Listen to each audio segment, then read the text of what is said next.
The Imitation of Christ by Thomas A. Kempis. The First Book, Chapter 1. He that followeth me shall not walk in darkness, saith the Lord. These are the words of Christ, and they teach us how far we must imitate his life and character if we seek true illumination and deliverance from all blindness of heart. Let it be our most earnest study, therefore, to dwell upon the life of Jesus Christ. His teaching surpasses all teaching of holy men, and as such have his Spirit find therein the hidden manna. But there are many who, though they frequently hear the gospel, yet feel but little longing after it, because they have not the mind of Christ. He, therefore, that will fully and with true wisdom understand the words of Christ, let him strive to conform his whole life to that mind of Christ. What doth it profit thee to enter into deep discussion concerning the Holy Trinity, if thou lack humility, and be thus displeasing to the Trinity? For verily it is not deep words that make a man holy and upright, it is a good life which maketh a man dear to God. I had rather feel contrition than be skillful in the definition thereof. If thou knowest the whole Bible, and the sayings of all the philosophers, what should all this profit thee without the love and grace of God? Vanity of vanities, all is vanity, save to love God, and him only to serve. That is the highest wisdom, to cast the world behind us and to reach forward to the heavenly kingdom. It is vanity, then, to seek after and trust in the riches that shall perish. It is vanity, too, to covet honors, and to lift up ourselves on high. It is vanity to follow the desires of the flesh and be led by them, for this shall bring misery at the last. It is vanity to desire a long life, and to have little care for a good life. It is vanity to take thought only for the life which is now, and not to look forward to the things which shall be hereafter. It is vanity to love that which quickly passeth away, and not to hasten where eternal joy abideth. Be oft times mindful of the saying, the eye is not satisfied with seeing, nor the ear with hearing. Strive, therefore, to turn away thy heart from the love of the things that are seen, and to set it upon the things that are not seen. For they who follow after their own fleshly lusts defile the conscience, and destroy the grace of God. Chapter 2. There is naturally in every man a desire to know. But what profiteth knowledge without the fear of God?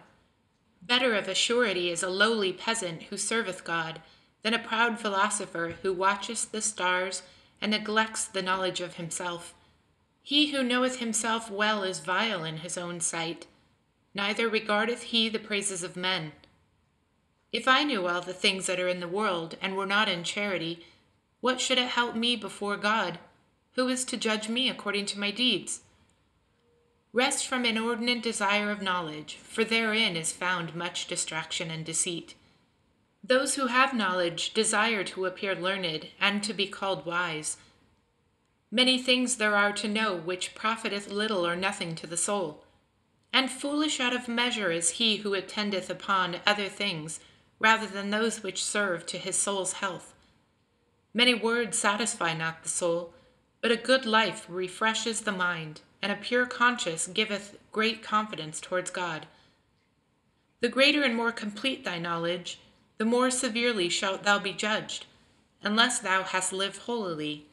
Therefore be not lifted up by any skill or knowledge that thou hast, but rather fear concerning the knowledge which is given to thee. If it seemeth to thee that thou knowest many things, and understandest them well, know also that there are many more things which thou knowest not. Be not high-minded, but rather confess thine ignorance. What desirest thou to lift thyself above another, when there are many more learned and many more skilled in the Scripture than thou? If thou wilt know and learn anything with profit, love to be thyself unknown, and to be counted for nothing. That is the highest and most profitable lesson, when a man truly knoweth and judgeth lowly of himself, to account nothing of oneself, and to always think kindly and highly of others. This is the great and perfect wisdom. Even should thou see thy neighbor sin openly or grievously, Yet thou art not reckon thyself better than he, for thou knowest not how long thou shalt keep thine integrity. All of us are weak and frail. Hold thou no man more frail than thyself. Chapter 3. Happy is the man by whom truth by itself doth teach, not by figures and transient words, but as it is in itself. Our own judgment and feelings often deceive us, and we discern but little of the truth. What doth it profit to argue about hidden and dark things, concerning which we shall not even be reproved in the judgment, because we knew them not? O grievous folly, to neglect the things which are profitable and necessary, and to give our minds to the things which are curious and hurtful. Having eyes, we see not. And what have we to do with talk about genus and species? He to whom the eternal word speaketh is free from multiplied questionings. From this one word are all things, and all things speak of him, and this is the beginning which also speaketh unto us. No man without him understandeth, or rightly judge. The man to whom all things are one, who bringeth all things to one, who seeth all things in one, he is able to remain steadfast of spirit, and at rest in God. O God, who art the truth, make me one with thee in everlasting love. It wearieth me oftentimes to read and listen to many things. In thee is all that I wish for and desire. Let all the doctors hold their peace. Let all creation keep silence before thee. Speak thou alone to me. The more a man hath unity and simplicity in himself, the more things and the deeper things he understandeth, and that without labor, because he receiveth the light of understanding from above. The spirit which is pure, sincere, and steadfast is not distracted, though it hath many works to do, because it doth all things to the honor of God, and striveth to be free from all thoughts of self-seeking. Who is so full of hindrance and annoyance to thee as thine own undisciplined heart? A man who is good and devout arrangeth beforehand within his own heart the works which he hath to do abroad, and so is not drawn away by the desires of his evil will, but subjecteth everything to the judgment of right reason. Who hath a harder battle to fight than he who striveth for self-mastery? And this should be our endeavor, even to master self, and thus daily to grow stronger than self, and go on unto perfection. All perfection hath some imperfections joined to it in this life, and all our power of sight is not without some darkness. A lowly knowledge of thyself is a surer way to God than the deep searching of man's learning. Not that learning is to be blamed, nor the taking account of anything that is good, but a good conscience and a holy life is better than all. And because many seek knowledge rather than good living, therefore they go astray and bear little or no fruit. Oh, if they would give that diligence to the rooting out of vice, and the planting of virtue which they give unto vain questioning, there had not been so many evil doings and stumbling blocks among the laity, nor such ill living among houses of religion. Of a surety, at the day of judgment it will be demanded of us, not what we have read, but what we have done, not how well we have spoken, but how holily we have lived. Tell me, where now are all those masters and teachers whom thou knewest well, whilst they were yet with you and flourished in learning? Their stalls are now filled by others, who perhaps never have one thought concerning them. Whilst they lived, they seemed to be somewhat, but now no one speaks of them. Oh, how quickly passeth the glory of the world away! Would that their life and knowledge had agreed together, for then they would have read and inquired unto good purpose. How many perish through empty learning in this world, who care little for serving God? And because they love to be great more than to be humble, therefore they have become vain in their imaginations. He only is truly great who hath a great charity. He is truly great who deemeth himself small, and countereth all height of honor as nothing. He is the truly wise man, who counteth all earthly things as dung, that he may win Christ. and he is the truly learned man, who doeth the will of God, and forsaketh his own will. Chapter 4. We must not trust every word of others or feelings within ourselves, but cautiously and patiently try the matter, whether it be of God. Unhappily, we are so weak that we find it easier to believe and speak evil of others rather than good. But they that are perfect do not give heed to every news-bearer, for they know man's weakness, that it is prone to evil and unstable in words. This is great wisdom, not to be hasty in action or stubborn in our own opinions. A part of this wisdom also is not to believe every word we hear, nor to tell others all that we hear, even though we believe it. Take counsel with a man who is wise and of good conscience, and seek to be instructed by one better than thyself, rather than to follow thine own inventions. A good life maketh a man wise towards God, and giveth him experience in many things. The more humble a man is in himself, and the more obedient towards God, the wiser he will be in all things, and the more shall his soul be at peace. Chapter 5. It is truth which we must look for in holy wit, not cunning of words. All Scripture ought to be read in the spirit in which it is written. We must rather seek for what is profitable in Scripture than for what is minister to subtlety in discourse. Therefore, we ought to read books which are devotional and simple, as well as those which are deep and difficult. And let not the weight of the writer be a stumbling block to thee, whether he be of little or much learning, but let the love of the pure truth draw thee to read. Ask not, who saith this or that, but look to what he says. Men pass away, but the truth of the Lord endureth forever. Without respect of persons, God speaketh to us in divers manners. Our own curiosity often hindereth us in the readings of holy writings, when we seek to understand and discuss where we should simply pass on.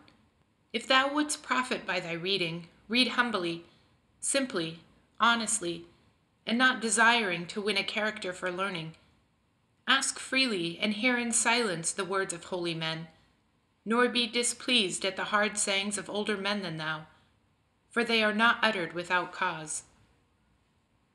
Chapter 6. Whensoever a man desireth aught above measures, immediately he becometh restless. The proud and the avaricious man are never at rest, while the poor and lowly of heart abide in the multitude of peace. The man who is not yet wholly dead to self is soon tempted, and is overcome in small and trifling matters. It is hard for him who is weak in spirit, and still in part carnal and inclined to the pleasures of sense, to withdraw himself altogether from earthly desires. And therefore, when he withdraweth himself from these, he is often sad, and easily angered too if any oppose his will. But if, on the other hand, he yield to his inclination, immediately he is weighed down by the condemnation of his conscience, for that he hath followed his own desire, and yet in no way attained the peace which he hoped for. For true peace of heart is to be found in resisting passion, not in yielding to it. And therefore there is no peace in the heart of a man who is carnal, nor in him who is given up to the things that are without him, but only in him who is fervent towards God and living the life of the Spirit. Chapter 7. Vain is the life of the man who putteth his trust in men or in any created thing. Be not ashamed to be the servant of others for the love of Jesus Christ, and to be reckoned poor in this life. Rest not upon thyself, but build thy hope in God. Do what lieth in thy power, and God will help thy good intent. Trust not in thy learning, nor in the cleverness of any that lives, but rather trust in the favor of God, who resisteth the proud and giveth grace to the humble. Boast not thyself in thy riches if thou hast them, nor in thy friends if they be powerful, but in God who giveth all things, and in addition to the all things desireth to give even himself. Be not lifted up because of thy strength or beauty of body, for with only a slight sickness it will fail and wither away. Be not vain of thy skillfulness or ability, lest thou displease God, from whom cometh every good gift we have.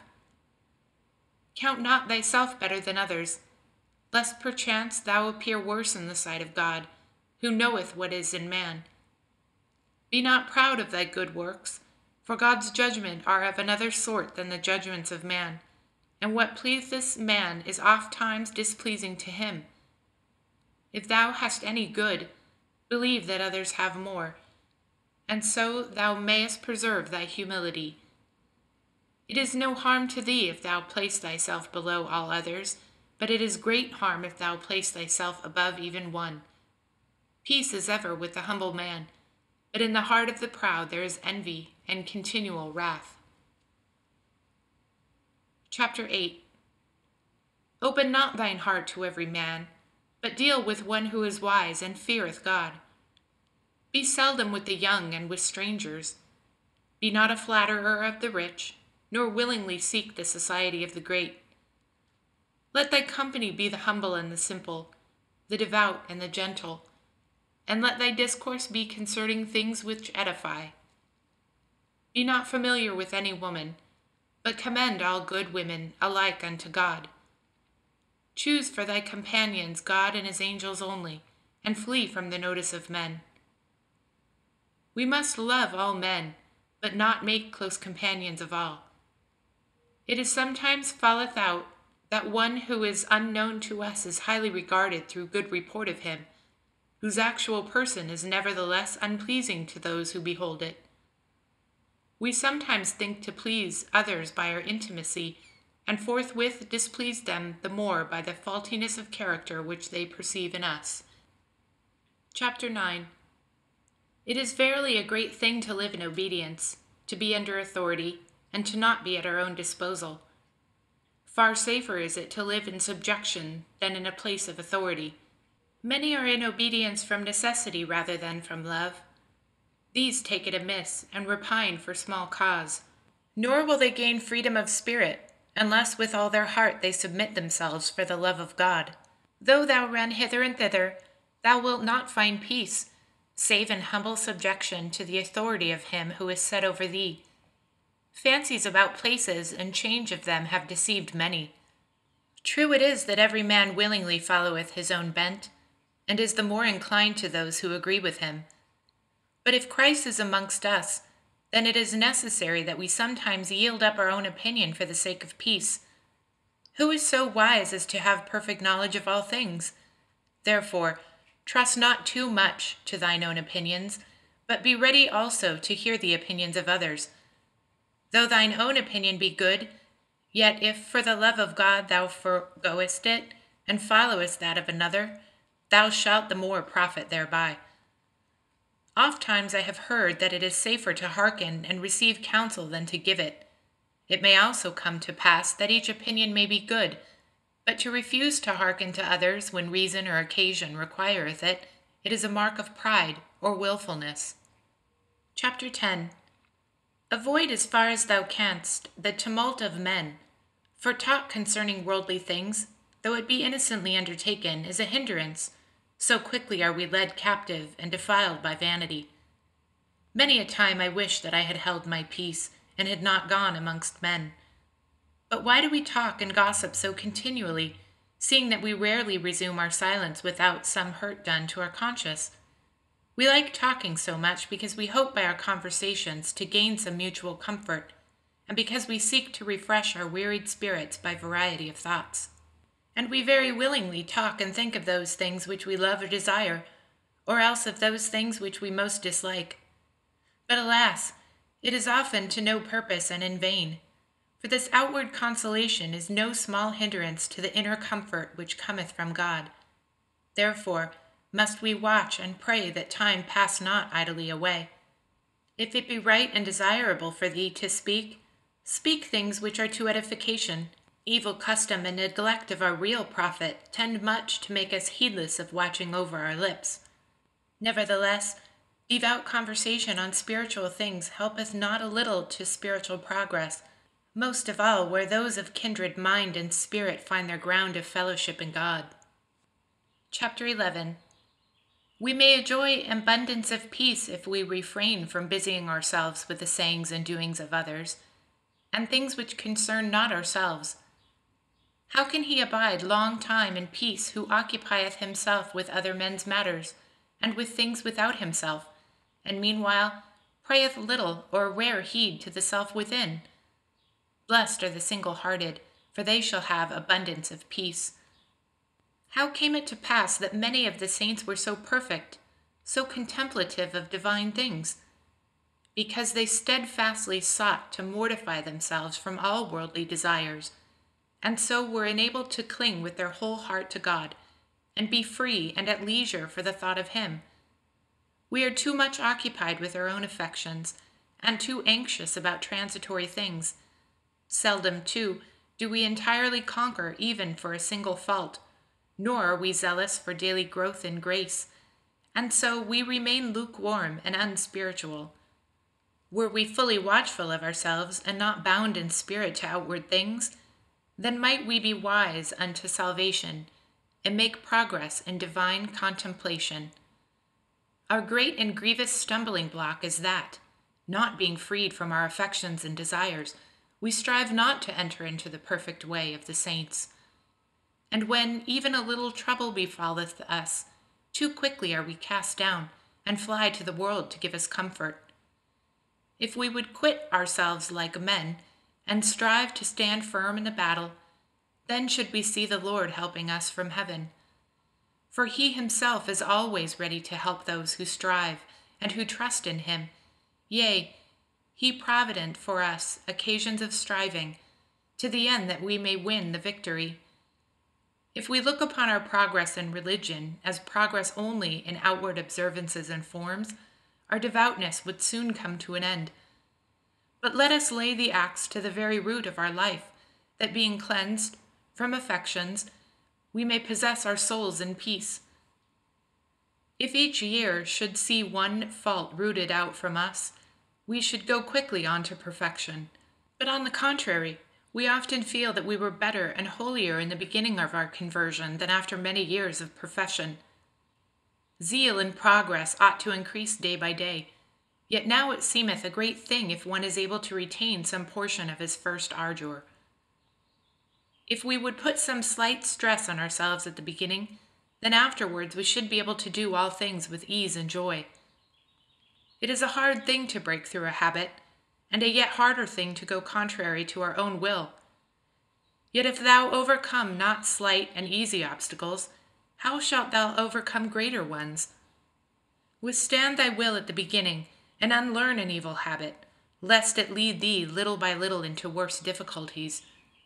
Oh, if thou knowest what peace to thyself thy holy life should bring to thee, and what joy to others, methinkest thou wouldst be more zealous for spiritual profit. Chapter 12. It is good for us that we sometimes have sorrows and adversities, for they often make a man lay to heart that he is only a stranger and a sojourner, and may not put his trust in any worldly thing. It is good that we sometimes endure contradictions, and are hardly and unfairly judged, when we do and mean what is good. For these things help us to be humble, and shield us from vainglory. Then we seek more earnestly the witness of God, when men speak evil of us falsely, and give us no credit for good. Therefore ought a man to rest wholly upon God, so that he needeth not seek much comfort at the hand of men. When a man who feareth God is afflicted, or tried, or oppressed with evil thoughts, then he seeth that God is more necessary unto him, since without God he can do no good thing. Then he is heavy of heart, he groaneth, he crieth out for the very disquietness of his heart. Then he groweth weary of life, and would fain depart and be with Christ. But all this he is taught that in the world there can be no perfect security or fullness of peace. Chapter 13. So long as we live in the world, we cannot be without trouble and trial. Wherefore it is written in Job, "The life of man upon the earth is a trial." And therefore ought each of us to give heed concerning trials and temptations, and watch unto prayer, lest the devil find occasion to deceive. For he never sleepeth, but goeth about seeking whom he may devour. No man is so perfect in holiness that he hath never temptations, nor can we be wholly free of them. Yet notwithstanding, temptations turn greatly unto our profit, even though they be great and hard to bear. For through them we are humbled, purified, instructed. All saints have passed through much tribulation and temptation, and have profited thereby. And they who endured not temptation became reprobate and fell away. There is no position so sacred, no place so secret, that it is without temptations and adversities. There is no man wholly free from temptation so long as he liveth, because we have the root of temptation within ourselves, in that we are born in concupiscence. One temptation or sorrow passeth, and another cometh, and always we shall have somewhat to suffer, for we have fallen from perfect happiness. Many who seek to fly from temptations fall yet more deeply into them. By flight alone we cannot overcome, but by endurance and true humility we are made stronger than all our enemies. He who only resisteth outwardly, and pulleth not up by the root, shall profit little. Nay, rather, temptations will return to him the more quickly, and will be more terrible. Little by little, through patience and long suffering, thou shalt conquer by the help of God, rather than by violence and thine own strength of will. In the midst of temptation often seek counsel, and deal not hardly with one who is tempted, but comfort and strengthen him as thou wouldest done unto thyself. The beginning of all temptations to evil is instability of temper and want of trust in God. For even as a ship without a helm is tossed about by the waves, so is a man who is careless and infirm of purpose tempted. Now on this side, now on that. As fire testeth iron, so doth temptation the upright man. Oftentimes we know not what strength we have, but temptation reveals to us what we are. Nevertheless, we must watch, especially in the beginnings of temptation, for then is the foe the more easily mastered, when he is not suffered to enter within the mind, but is met outside the door as soon as he hath knocked. Wherefore one saith, check the beginnings, once thou must have cured, but now 'tis past thy skill, too long hath it endured. For first cometh to the mind the simple suggestion, then the strong imagination, afterwards pleasure, evil affection, assent.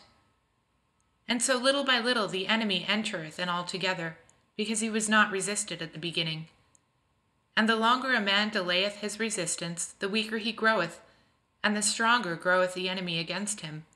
Some men suffer their most grievous temptations in the beginning of their conversion, some at the end. Some are sorely tried their whole life long. Some there are they who are tempted but lightly, according to the wisdom and justice of the ordering of God, who knoweth the character and circumstances of men, and ordereth all things for the welfare of his elect. Therefore we ought not to despair when we are tempted, but the more fervently should cry unto God, that he will vouchsafe to help us in all of our tribulation, and that he will, as St. Paul saith, with the temptation make a way to escape that we may be able to bear it. Let us therefore humble ourselves under the mighty hand of God in all temptation and trouble, for he will save and exalt such as are a humble spirit. In temptations and troubles a man is proved, what progress he hath made, and therein is his reward the greater, and his virtue doth the more appear. Nor is it a great thing if a man be devout and zealous, so long as he suffereth no affliction. But if he behave himself patiently in the time of adversity, then there is hope of great progress. Some are kept safe from great temptations, but are overtaken in those which are little in common, that the humiliation may teach them not to trust to themselves in great things, being weak in small things. Chapter 14. Look well unto thyself, and beware that thou judge not the doings of others. In judging others a man laboureth in vain. He often erreth, and easily falleth into sin. But in judging and examining himself, he always laboureth to good purpose.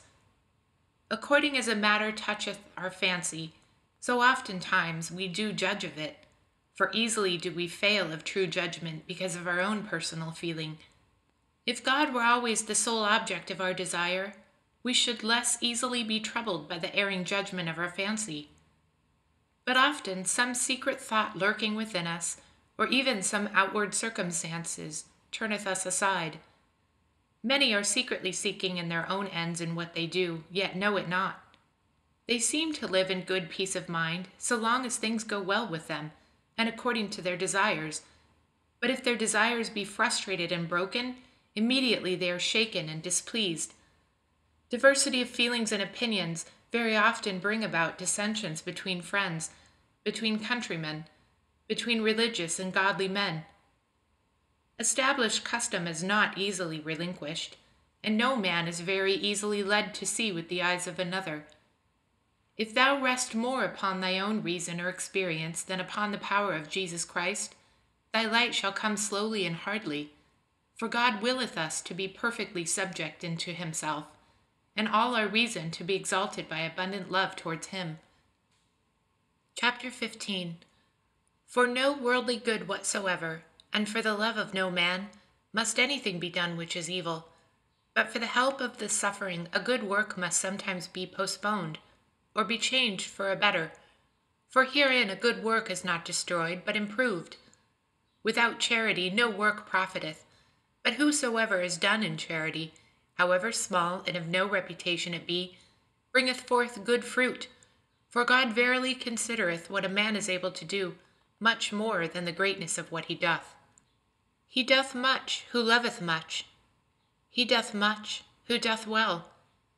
He doth well who ministereth to the public good rather than his own. Oftentimes that seemeth to be charity which is rather carnality, because it springeth from natural inclination, self-will, hope of repayment, desire of gain. He who hath true and perfect charity in no wise seeketh his own good, but desireth that God alone be altogether glorified. He envieth none, because he longeth for no selfish joy, nor doth he desire to rejoice in himself, but longeth to be blessed in God as the highest good. He ascribeth good to none save to God only, the fountain whence all good proceedeth, and the end, the peace, the joy of all saints. O he who hath but a spark of true charity hath verily learned that all worldly things are full of vanity. Chapter 16. Those things which a man cannot amend in himself or in others, he ought patiently to bear, until God shall otherwise ordain. Bethink thee that perhaps it is better for thy trial and patience, without which our merits are but little worth. Nevertheless, thou ought, when thou findest impediments, to beseech God that he would vouchsafe to sustain thee, that thou be able to bear them with a good will. If one who is once or twice admonished refuse to hearken, strive not with him, but to commit all to God, that his will may be done and his honor be shown in his servants. For he knoweth well how to convert the evil into good. Endeavor to be patient in bearing with other men's faults and infirmities, whatsoever they be, for thou thyself also hast many things which need to be borne with by others. If thou canst make thine own self what thou desireth, how shalt thou be able to fashion another to thine own liking? We are ready to see others made perfect, and yet we do not amend our own shortcomings. We will that others be straightly corrected, but we will not be corrected ourselves. The freedom of others displeases us, but we are dissatisfied that our own wishes shall be denied us. We desire rules to be made restraining others, but by no means will we suffer ourselves to be restrained. Thus, therefore, doth it plainly appear how seldom we weigh our neighbor in the same balance with ourselves. If all men were perfect, what then shall we have to suffer from others for God? But now hath God thus ordained, that we may learn to bear one another's burdens, because none is without defect, none without a burden, none sufficient of himself, none wise enough of himself. But it behooves us to bear with one another, to comfort one another, to help, instruct, admonish one another.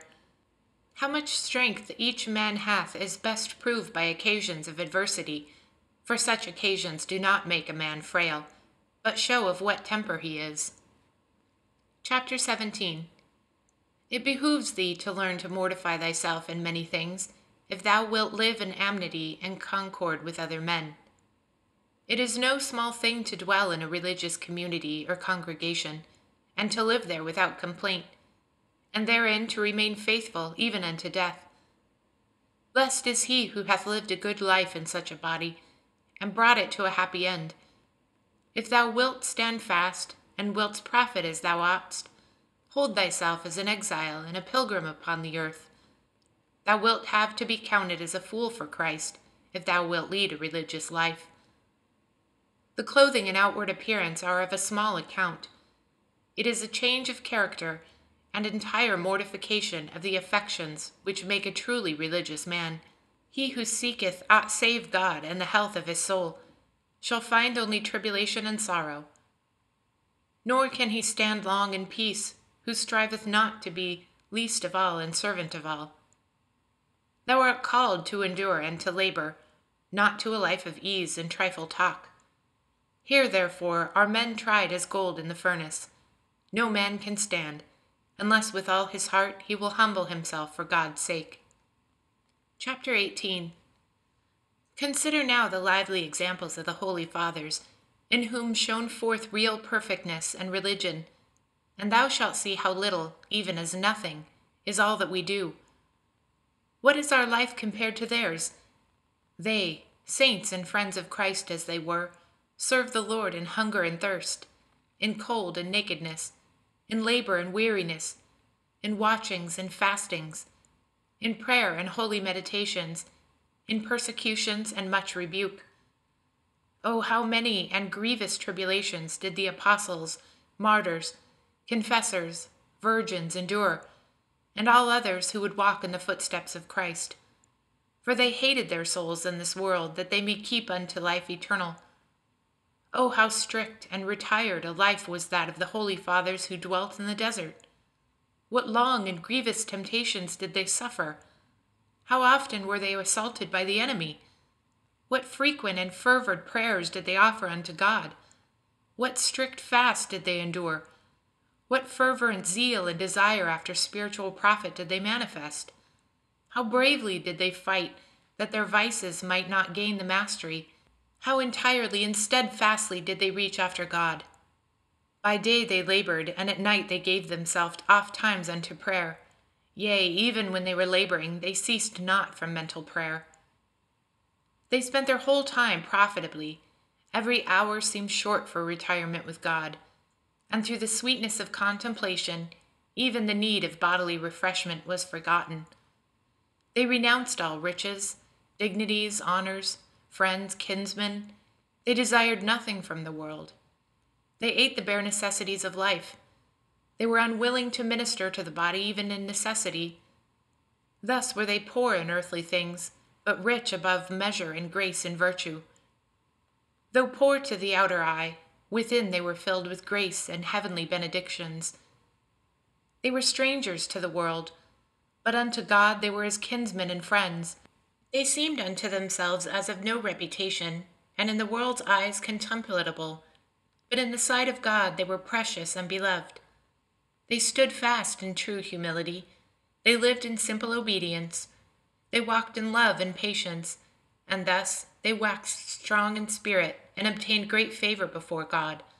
To all religious men they were given as an example, and they ought more to provoke us unto good living than the number of the lukewarm tempests to carelessness of life.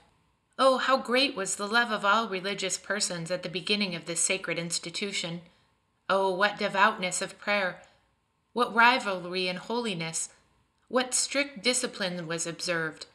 What reverence and obedience under the rule of the Master showed they in all things! The traces of them that remain unto now testify that they were the true holy and perfect men, who fighting so bravely trod the world under foot. Now a man is counted great if only he be not a transgressor, and if only he can endure with patience what he hath undertaken.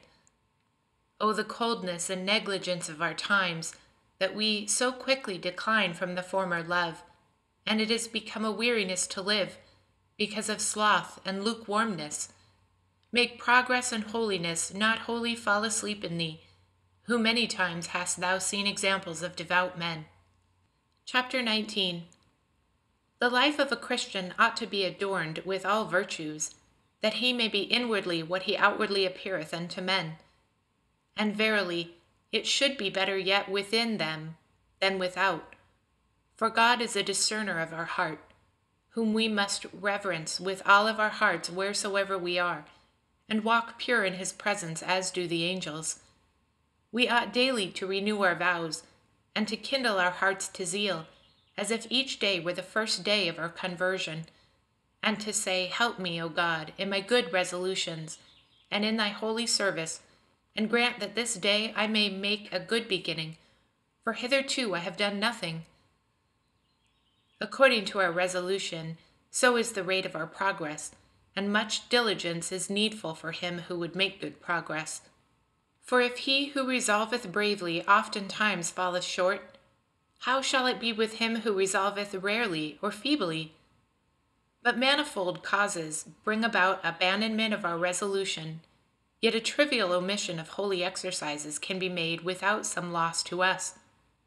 The resolution of the righteous dependeth more upon the grace of God than upon our own wisdom, for in him they always put their trust, whatsoever they take in hand. For man proposeth, but God disposeth, and the way of a man is not in himself. If a holy exercise be sometimes omitted for the sake of some act of piety, or of some brotherly kindness, it can easily be taken up afterwards. But if it be neglected through distaste or slothfulness, then it is sinful, and the mischief will be felt. Strive as earnestly as we may, we shall still fall short in many things. Always should some distinct resolution be made by us, and most of all, we must strive against these sins which most easily beset us. Both our outer and inner lives should be straitly examined and ruled by us, because both have to do with our progress. If thou canst not always be examining thyself, thou canst at certain seasons, and at least twice in the day, at evening and at morning. In the morning make thy resolves, and in the evening inquire into thy life, how thou hast sped today in word, deed, and thought. For in these ways thou have often perchance offended God and thy neighbor. Gird up thy lions like a man against the assaults of the devil. Bridle thine appetite, and thou wilt be able to soon bridle every inclination of the flesh. Be thou never without something to do, be reading or writing or praying, or meditating, or doing something that is useful to the community. Bodily exercises, however, must be undertaken with discretion, nor are they to be used by all alike. The duties which are not common to all must not be done openly, but are safest carried on in secret. But take heed that thou not careless in the common duties, and more devout in the secret, but faithfully and honestly discharge the duties and commands which thee lie upon. Then afterwards, if thou hast still leisure, give thyself to thyself as thy devotion leadeth thee. All cannot have one exercise, but one suiteth better to this man, and another to that. Even for the diversity of seasons, different exercises are needed. Some suit better for feasts, some for fasts. We need one kind in time of temptations, and others in times of peace and quietness.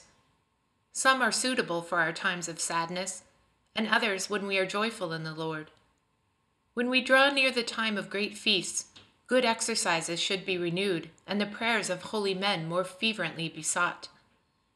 We ought to make our resolutions from one feast to another, as if each were the period from our departure from this world, and of entering into the eternal feasts. So ought we to prepare ourselves earnestly at solemn seasons, and the more solemnly to live, and to keep straightest watch upon each holy observance, as though we were soon to receive the reward of our labors at the hand of God.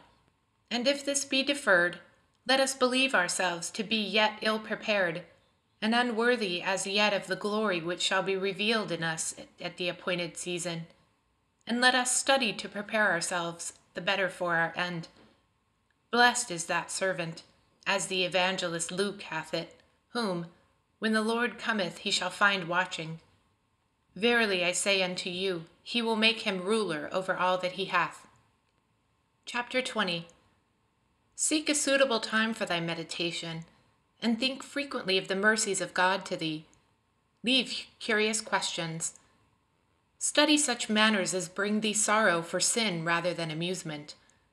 If thou withdraw thyself from trifling conversations and idle goings about, as well as from novelties and gossip, thou shalt find thy time sufficient and apt for good meditation. The greatest saints used to avoid as far as they could the company of men, and chose to live in secret with God. One hath said, As oft as I have gone among men, so oft has I returned less a man. This is what we often experience when we have been long time in conversation, for it is easier to be altogether silent than it is not to exceed in word. It is easier to remain hidden at home than to keep sufficient guard upon thyself out of doors. He, therefore, that seeketh to reach that which is hidden and spiritual, must go with Jesus apart from the multitude. No man safely goeth abroad who loveth not to rest at home. No man safely talketh, but he who loveth to hold his peace. No man safely ruleth, but he who loveth to be subject. No man safely commandeth, but he who loveth to obey. No man safely rejoices, but he who hath the testimony of a good conscience within himself. The boldness of the saints was always full of the fear of God, nor were they the less earnest and humble in themselves, because they shone forth with great virtues and grace. But the boldness of wicked men springeth from pride and presumption, and at the last turneth to their own confusion. Never promise thyself security in this life, howsoever good a monk or devout a solitary thou seemest. Often those who stand highest in the esteem of men fall the more grievously because of their over-great confidence. Wherever it is very profitable unto many that they should not be without inward temptation, but should be frequently assaulted, lest they be overconfident, lest they be indeed lifted up into the pride, or else lean too frequently upon the consolations of the world.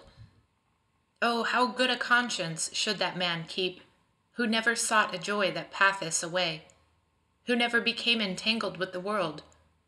Oh, how great peace and quiet should he possess, who would cast off all vain care, and think only of healthful and divine things, and build his whole hope upon God. No man is worthy of heavenly consolation, but he who hath diligently exercised himself in holy consumption. If thou wilt feel compunction within thy heart, enter into thy chamber, and shut out the tumults of the world, as is written. Commune with your own heart in your own chamber, and be still. In retirement thou shalt find what often thou wilt lose abroad. Retirement, if thou continue therein, groweth sweet, but if thou not kept not in it, begetteth weariness. If in the beginning of thy conversation thou dwell in it and keep it well, it shall afterwards be to thee a dear friend, and a most pleasant solace. In silence and quiet the devout soul goeth forward, and learneth the hidden things of the Scriptures. Therein finds she a fountain of tears, wherein to wash and cleanse herself each night, that she may grow the more dear to her Maker as she dwells in the further from all worldly distractions. To him who withdraweth himself from his acquaintances and friends, God with his holy angels will draw nigh. It is better to be unknown and take heed of oneself than to neglect oneself and work wonders. It is praiseworthy for a religious man to go seldom abroad, to fly from being seen and have no desire to see men. Why wouldst thou see what thou mayest not have?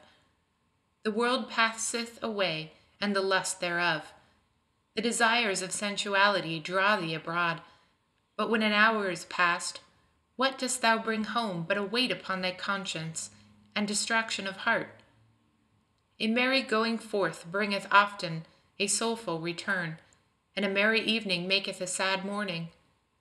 So doth all carnal joy begin pleasantly, but in the end it gnaweth away and destroyeth. What canst thou see abroad which thou seest not at home? Behold the heaven and the earth and the elements, for out of these things are things made. What canst thou see anywhere which can continue long under the sun? Thou believest perchance that thou shalt be satisfied. but thou wilt never be able to obtain unto this. If thou shouldst see all things before thee at once, what would it be but a vain vision? Lift up thine eyes to God on high, and pray that thy sins and negligences may be forgiven. Leave vain things to vain men, and mind thou the things which God hath commanded thee. Shut thy door upon thee, and call unto thyself Jesus thy beloved. Remain with him in thy chamber, for thou shalt not elsewhere find so great peace. If thou hadst not gone forth, nor listened to vain talk, thou hadst better keep thyself in good peace. But because sometimes it delighteth thee to hear new things, thou must suffer troubles of the heart. Chapter 21. If thou wilt make any progress, keep thyself in the fear of God, and long not to be too free, but restrain all thy senses under discipline, and give not thyself up to thy senseless mirth. Give thyself to compunction of the heart, and thou shalt find devotion. Compunction opens the way for many good things, which dissoluteness is wont quickly to lose. It is wonderful that any man can ever rejoice heartily in this life who considereth and weigheth his banishment, and the manifold dangers which beset his soul. Through lightness of heart and neglect of our shortcomings, we feel not the sorrows of our soul, but often vainly laugh when we have good cause to weep. There is no true liberty nor real joy save in the fear of God with a good conscience. Happy is he who can cast away every cause of distraction and bring himself to the one purpose of holy compunction. Happy is he who putteth away from himself whatsoever may strain or burden his conscience. Strive manfully. Custom is overcome by custom. If thou knowest how to let men alone, they will gladly let thee alone to do thine own works. Busy not thyself with the affairs of others, nor entangle thyself with the business of great men. Keep always thine eye upon thyself first of all, and give advice thyself specially before thy dearest friends.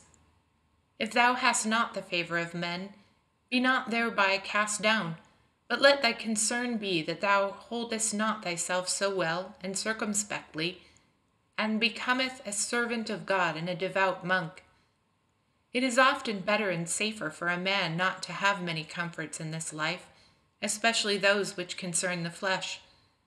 But that we lack divine comforts, or feel them rarely, is our own blame, because we seek not compunction of heart, nor utterly cast away those comforts which are vain and worldly. Know thyself to be unworthy of divine consolation, and worthy rather of much tribulation. When a man hath perfect compunction, then all the world is burdensome and bitter to him. A good man will find sufficient cause for mourning and weeping, for whether he considereth himself, or pondereth concerning his neighbor, he knoweth that no man liveth here without tribulation, and the more thoroughly he considers himself, the more thoroughly he grieveth. Grounds for just grief and inward compunction therein are sins and vices, wherein we lie so entangled that we are but seldom able to contemplate heavenly things. If thou thoughtest upon thy death more often than how long thy life should be, thou wouldst doubtless strive more earnestly to improve. And if thou didst seriously consider the future pains of hell, I believe thou wouldst willingly endure toil or pain and fear, not discipline. But because these things reach not the heart, and we still love pleasant things, therefore we remain cold and miserably indifferent. Oftentimes it is from poverty of spirit that the wretched body is so easily led to complain. Pray therefore humbly unto the Lord, that he will give thee the spirit of compunction, and say in the language of the prophet, Feed me, O Lord, with bread of tears, and give me plenteousness of tears to drink. Chapter 22. Thou art miserable wheresoever thou art, and whithersoever thou turnest, unable thou turn thee to God. Why art thou disquieted, because it happen not to thee according to thy wishes and desires? Who is he that hath everything according to his will? Neither I, nor thou, nor any man upon the earth. There is no man in the world free from our trouble or anguish, though he were king or pope. Who is he who hath the happiest lot? even he who is strong to suffer somewhat for God. There are many foolish and unstable men who say, "See what a prosperous life that man hath, how rich and how great he is, how powerful, how exalted." But lift up thine eyes to the good things of heaven, and thou shalt see that all these worldly things are nothing. They are utterly uncertain, yea, they are wearisome, because they are never possessed without care and fear. The happiness of a man lieth not in the abundance of temporal things, but a moderate portion sufficeth him. Our life upon the earth is verily wretchedness. The more a man desireth to be spiritual, the more bitter doth the present life become to him, because of he the better understandeth and seeth the defects of human corruption. For to eat, to drink, to watch, to sleep, to rest, to labor, and to be subject to the other necessities of nature, is truly a great wretchedness and affliction to a devout man, who would be fain to be released and free from all sin. For the inner man is heavily burdened with the necessities of a body in this world. Wherefore the prophet devoutly prayeth to be freed from them, saying, "Deliver me from my necessities, O Lord." But woe to those who know not their own misery, and yet greater woe to those who love this miserable and corrupt life. For to such a degree do some cling to it, even though by laboring or begging they scarce procure what is necessary for substance, that if they might live here always, they would care nothing for the kingdom of God. O foolish and faithless of heart, who lie buried so deep in worldly things that they relish nothing save the things of flesh, miserable ones! They too will sadly find out at the last how vile and worthless was that what they loved. The saints of God and all loyal friends of Christ held nothing the things which are pleased to the flesh, or those which flourished in this life, but their whole hope and affection aspired to the things which are above. Their whole desire was borne upwards to everlasting and invisible things, lest they should be drawn downwards by the love of things visible. Lose not, brother, thy loyal desire of progress to things spiritual. There is yet time, the hour is not past. Why wilt thou put off thy resolution? Arise, begin this very moment, and say, "Now is the time to do. Now is the time to fight. Now is the proper time for amendment." When thou art ill at ease and troubled, then is the time when thou art nearest unto blessing. Thou must go through fire and water that God may bring thee into a wealthy place. Unless thou put force upon thyself, thou wilt not conquer thy faults. So long as we carry about with us this frail body, we cannot be without sin. We cannot live without weariness and troublesome. Gladly will we have the rest for all misery, but because through sin we have lost innocence, we have also lost true happiness. Therefore must we be patient and wait for the mercy of God, until this tyranny be overpassed, and this mortality be swallowed up of life. Oh, how great is the frailty of man, which is ever prone to evil! Today thou confess thy sins, and tomorrow thou committest again the sins that thou didst confess.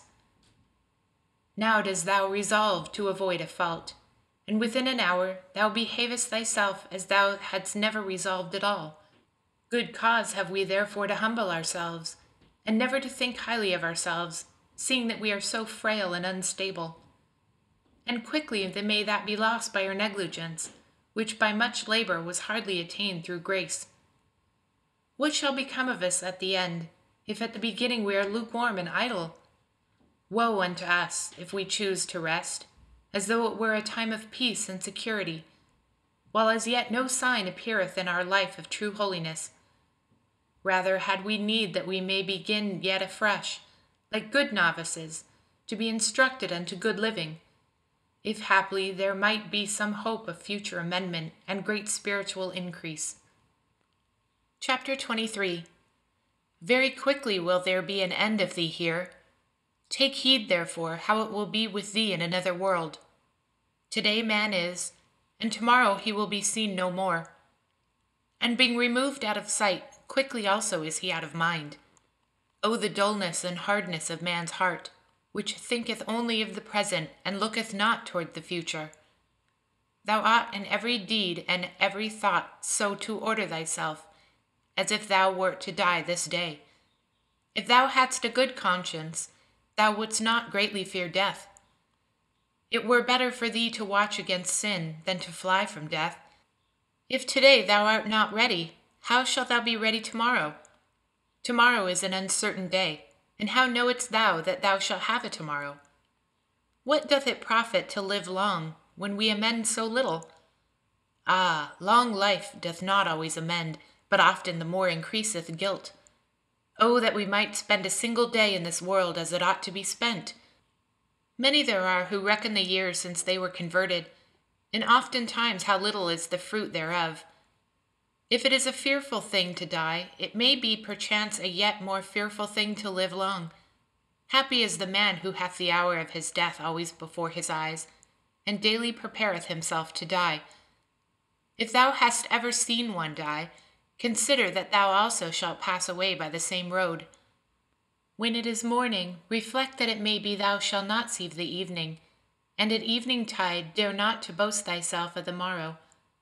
Always be thou prepared, and so live that death may never find thee unprepared. Many die suddenly and unexpectedly, for at an hour as ye think not, the Son of Man cometh.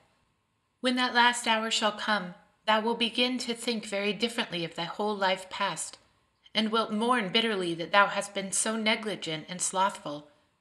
Happy and wise is he who now striveth to be in such a life as he would be found in death, for a perfect contempt of the world, a fervent desire to excel in virtue, the love of discipline, the painfulness of repentance, readiness to obey, denial of self, submission to any adversary for love of Christ. These are the things which shall give great confidence of a happy death. Whilst thou art in health, thou hast many opportunities of good works.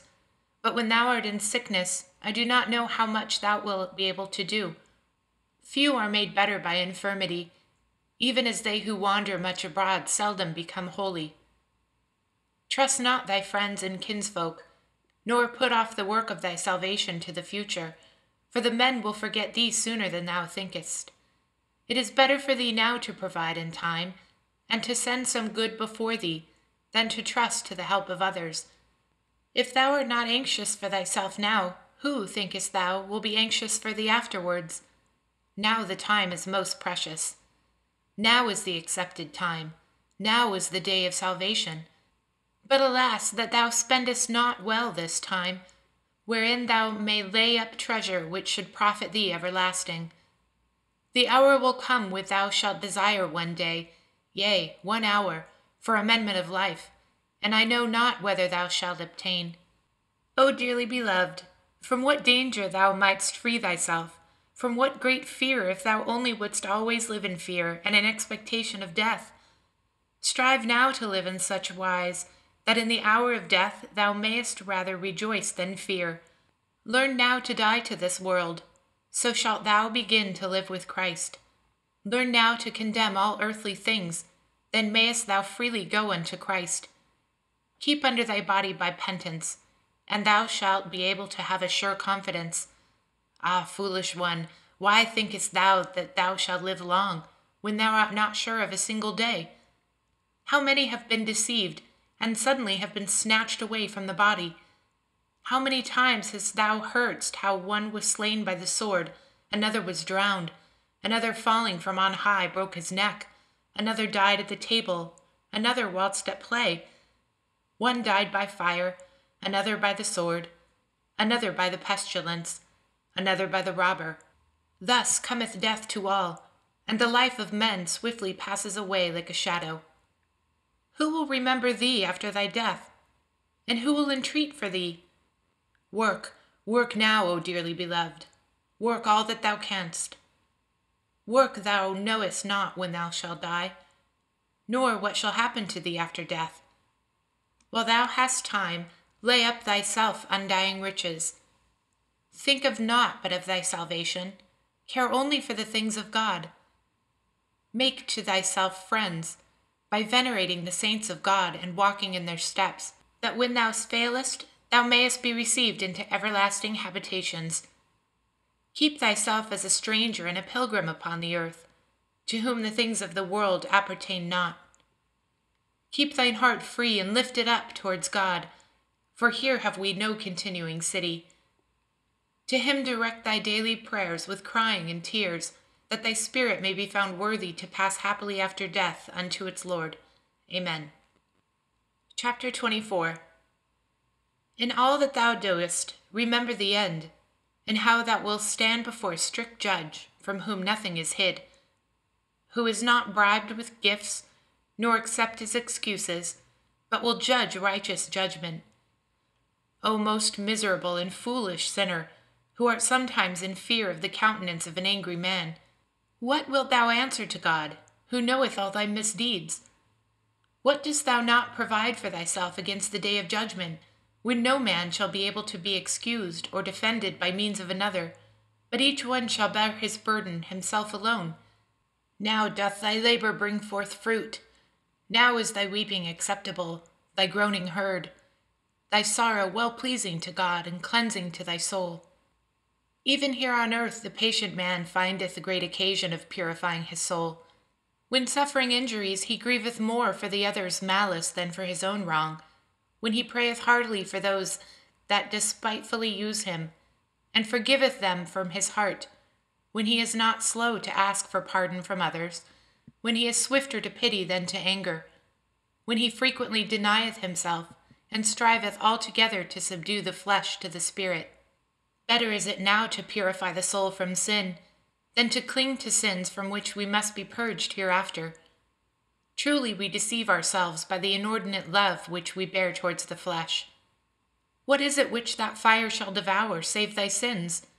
The more thou sparest thyself, and followest the flesh, the more heavy shall thy punishment be, and the more fuel art thou heaping up for the burning.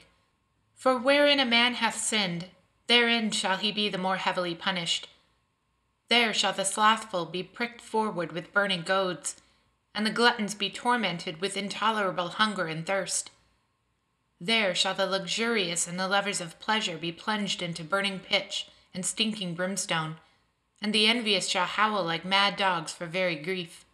No sin will there be which shall be not visited with its own proper punishment.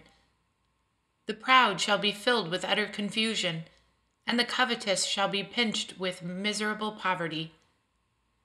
An hour's pain there shall be more grievous than 100 years here of the bitterest penance. No quiet shall be there, no comfort for the lost. Though here sometimes there is respite from the pain and enjoyment of the solace of friends. Be thou anxious now and sorrowful for thy sins, that in the day of judgment thou mayest have boldness with the blessed. For then shall the righteous man stand in great boldness before the face of such as have afflicted him and made no account of his labors. Then shall he stand up to the judge, he who now submitteth himself in humility to the judgments of men. Then shall the poor and humble man have great confidence, while the proud is taken with fear on every side. Then shall it be seen that he was the wise man in this world who learned to be a fool and despised for Christ. Then shall all tribulation patiently borne delight us, while the mouth of the ungodly shall be stopped. Then shall every godly man rejoice, and every profane man shall mourn. Then the afflicted flesh shall more rejoice than if that had always been nourished in delights. Then the humble garment shall be put on beauty, and the precious robe shall hide itself as vile. Then the poor cottage shall be more condemned than the gilded palace. Then enduring patience shall have more might than all the power of the world. Then simple obedience shall be more highly exalted than all worldly wisdom. Then a pure and good conscience shall more rejoice than learned philosophers. Then contempt of riches shall have more weight than all the treasures of the children of this world. Then shalt thou find more comfort in having prayed devoutly than in having fared sumptuously. Then thou wilt rather rejoice in having kept silent than in having made long speech. Then holy deeds shall be far stronger than many fine words. Then a strict life and sincere penance shall bring deeper pleasure than all earthly delight. Learn now to suffer a little, that thou mayest be enabled to escape heavier sufferings. Prove first here what thou art able to endure hereafter. If now thou art able to bear so little, how wilt thou be able to endure eternal torments? If now a little suffering maketh thee so impatient, what shall hellfire do then? Behold, of a surety thou art able to have two paradises, to take thy fill or delight here in this world, and to reign with Christ hereafter.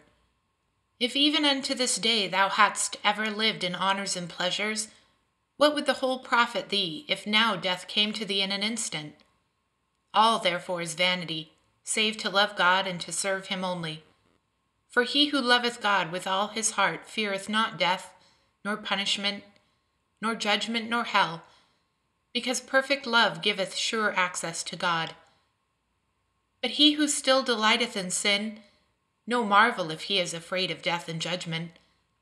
Nevertheless, it is a good thing, if love as yet cannot restrain thee from evil, that at last the fear of hell should hold thee back.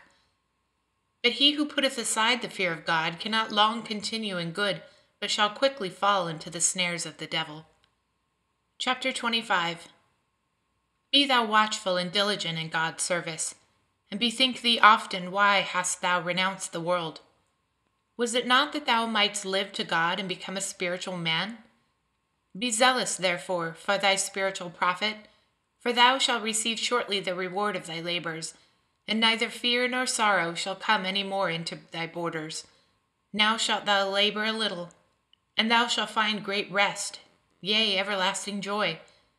If thou shalt remain faithful and zealous in labor, doubt not that God shall be faithful and bountiful in rewarding thee. It is thy duty to have a good hope that thou wilt attain the victory, but thou must not fall into security lest thou become slothful or lifted up.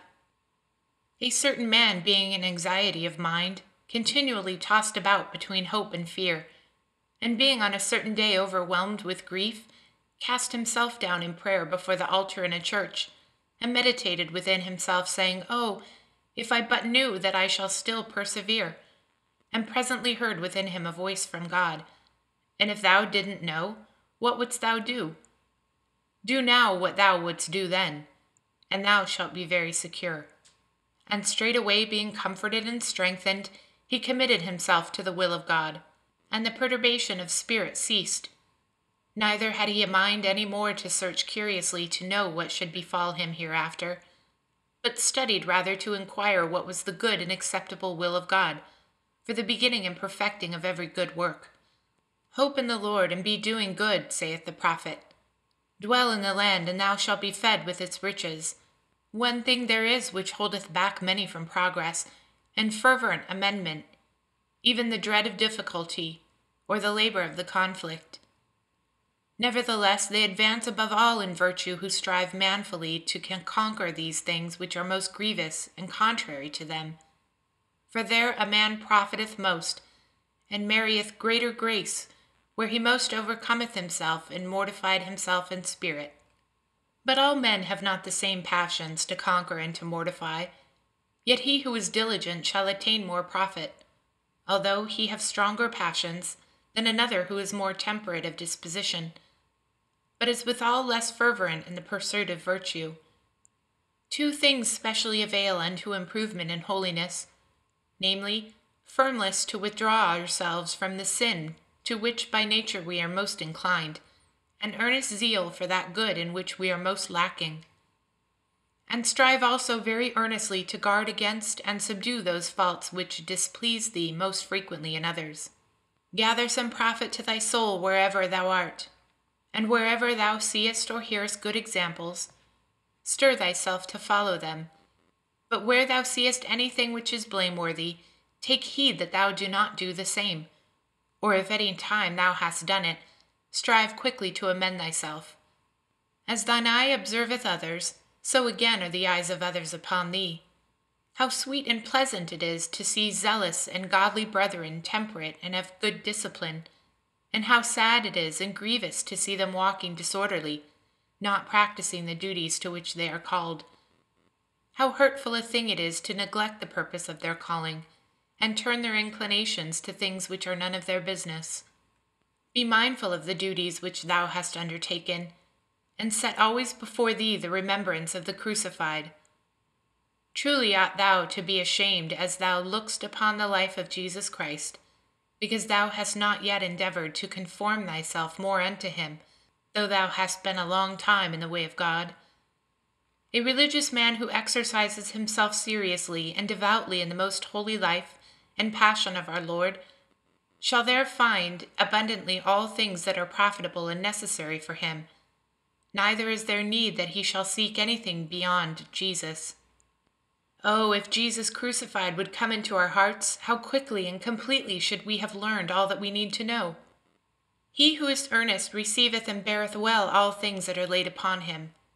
He who is careless and lukewarm hath trouble upon trouble, and suffereth anguish upon every side, because he is without inward consolation, and is forbidden to seek that which is outward. He who is living without discipline is exposed to grievous ruin. He who seeketh easier and lighter discipline shall always be in distress, because one thing or another will give him displeasure. Oh, if no other duty lay upon us but to praise the Lord our God with our whole heart and voice! Oh, if thou never hadst need to eat or drink or sleep, but were always able to praise God, and to give thyself to spiritual exercises alone, then thou should be far happier than now, for when so many necessities thou must serve the flesh. Oh, that these necessities were not, but only the spiritual refreshments of the soul, which alas we taste too seldom. When a man hath come to this, that he seeketh comfort from no created thing, then doth he perfectly begin to enjoy God. Then also will he be well contented with whatever shall happen unto him. Then will he neither rejoice for much, nor be sorrowful for little, but he committeth himself altogether and with full trust unto God, who is in all to him, but to whom nothing perish nor dies, but all things live to him and obey his every word without delay. Remember always thine end, and how the time which is lost returneth not. Without care and diligence thou shalt never get virtue. If thou beginnest to grow cold, it shall begin to go ill with thee. But if thou givest thyself unto zeal, thou shalt find much peace, and shalt find thy labor and the lighter because of the grace of God and the love of virtue. A zealous and diligent man is ready for all things. It is greater labor to resist sins and passions than to toil in bodily labors. He who shunneth not small faults falleth little by little into greater. At eventide thou shalt always be glad if thou spend the day profitably. Watch over thyself. Stir thyself up. Admonish thyself, and howsoever it be with others, neglect not thyself. The more violence thou dost unto thyself, the more thou shalt profit. Amen.